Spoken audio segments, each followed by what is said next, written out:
Pete Winters from Table Rock Lake Fishing, and what I'm going to show you here today is some basic settings that I use on my Garmin LiveScope that I hope will help you guys out. Okay, there's usually only a couple things that I will adjust throughout the day, and they are the top two deals here. My gain, normally I'll just set my gain up till I get quite a little bit of clutter on the screen, then I'll just back it down a little bit.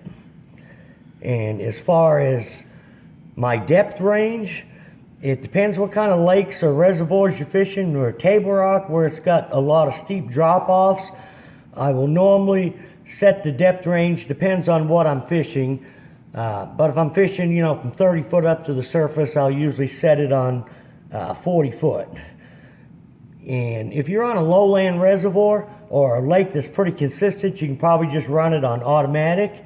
But normally, you just adjust it up or down there, or you can do it here, or if you want to run it on auto. But I usually set that at 30 or 40 feet, you know, for my situations here. Like I say, flat lakes, you can just leave it on auto. My forward range, which is your scale up top, I usually run it at 80 foot. Now, you know, you can change it, but 80 foot seems to work real well for me with the length of cast that I make as far as seeing my bait, staying away from the cover that I'm trying to fish. You'll see the transmit is on. Then we'll go to sonar setup. The appearance, everybody's eyes are a little different. You know, one of my favorite colors is the black emerald, especially when the sun is shining. You'll just have to pick out which one you feel like you can see the best. A lot of guys use midnight blue, some use copper and amber, but like I said, black emerald is my favorite one. Okay, color gain is, I run about 72%. Trails is off, bottom fill off. The grid overlay, I like to show.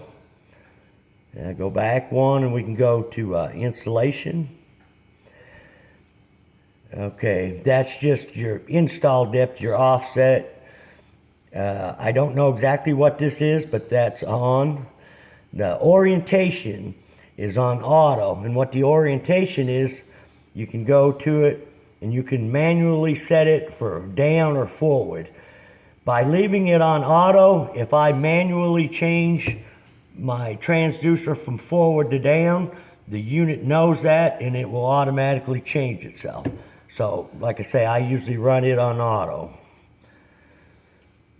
And pretty much everything, that's my basic settings. And like I say, throughout the day, about the only thing I ever change is my gain, which is, like sensitivity, and my depth range. If I'm fishing shallow water, fishing a lot of boat docks, it's no deeper than 20 feet, I'll lock it in at 20 to 25 feet.